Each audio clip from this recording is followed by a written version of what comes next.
Pemirsa, pada hari Rabu KPU menggelar rapat pleno terbuka rekapitulasi penghitungan perolehan suara pemilu 2024 secara nasional.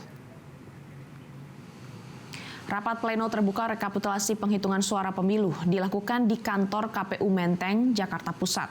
Ketua KPU RI, Hasyim Asyari mengatakan rekapitulasi nasional dimulai dari suara pemilu di luar negeri.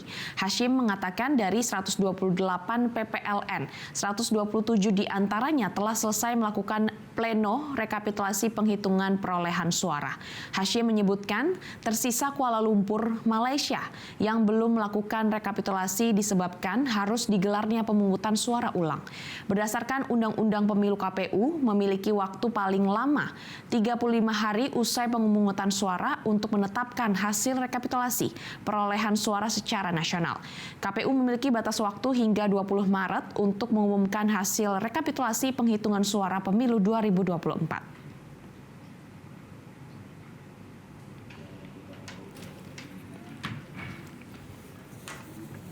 Okay.